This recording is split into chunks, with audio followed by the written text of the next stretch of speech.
Yo, what's going on, guys? And my colleague Michael Scotto at HoopsHype.com, link is in the description. I wanted to say personally, he put out a report saying what's next for the Hawks with Trae Young. Let me hear your thoughts in the comment section down below. Before we start today's video, hit the like and subscribe button and go check out HoopsHype.com. I'm just gonna say it's not gonna happen. You don't trade away a generational player like Trae Young. I'm not saying he's a Victor Wembanyama. This is the best passer in the NBA since Steve Nash.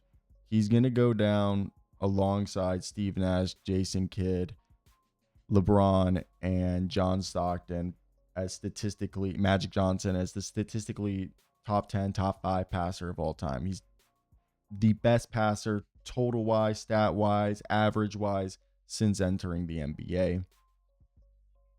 There arguably are like 4 other dudes who are good as passers as Trae Young is. Jokic, LeBron, Doncic, maybe Tyrese Halliburton, Cade Cunningham. So I don't think they're going to trade him unless he specifically demands a trade. They're not just going to trade him out on a whim. They're not going to pull a Nico Harrison and Dallas Mavericks. Yeah, Atlanta Hawks remain in the thick of the play-in tournament, and they've shown that you can make the play-in and lose and still get the number 1 pick. And this is an important offseason. Trae Young's owed $46 million for the upcoming year, following season $48.97, and it is eligible for the 4-year, $229 million extension this season, or this offseason. The 4-time All-Stars, the face of the franchise, they have reached 1 Eastern Conference Finals, lost 2 first-round playoff appearances, and missed the playoffs 3 times entirely. Thus, the question on the minds of executives around the league is whether or not Atlanta will commit a long-term extension to Young this summer or look to move him before having to pay him more money. Conversely, Young has talked about winning championships with Coach Quinn Snyder in Atlanta. They're the number 1 team in shot quality. Shout out B-Ball Index for that. They're so efficient this year. They're slowly building a contender. I'm telling you, next year is going to be crazy.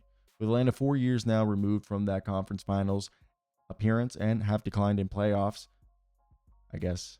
progression since, Trae Young continues to believe that it's possible to win in Atlanta, or will he change his mind and want a new scenery, as that will be deemed necessary to win a championship in his mind. Atlanta attempted to improve the roster with a big splash by trying to get Brandon Ingram ahead of the trade deadline, which would have aligned with Trae Young. From my understanding, it was a combination of like money and I think it was like draft picks, really. And sources told the Hawks and Pelicans had several trade scenarios worked out between Clint Capella, Onyeka Okongwu, DeAndre Hunter, and Bogdan Bogdanovic, which Bogdan Bogdanovic and Hunter were traded to Cavaliers and Clippers in separate deals. And the 24-year-old Onyeka Okongwu, closest thing to Bam Adebayo to come into the NBA, has become a starting center since becoming the starter and moving Clint Capella to the bench. He's averaged 14.5 points on 61% from the field and 9 rebounds. The Hawks had a borderline all-star, most improved player of the year candidate before he was shut down with a torn labrum, and 23-year-old Jalen Johnson, who was averaging 20, 10, and 5. And then Dyson Daniels is a defensive player of the year candidate and the best defensive perimeter point of attack guard at 22 years old. In 2 weeks, he'll be 22. He's averaging 3 steals, leads the NBA in stocks, averaging 14 points, almost 6 rebounds, and 4 assists. And then Zachary Risache has gotten better. Looks like the X factor for this team. And then they have cap space with Capella, Caris LeVert, and Larry Nance, all unrestricted free agents that they could bring back or just save money. They're not expected to go over the luxury tax next season, which will play a role into the roster construction of this team and the future. I just don't think you trade a guy like Trae Young. Let me know your thoughts.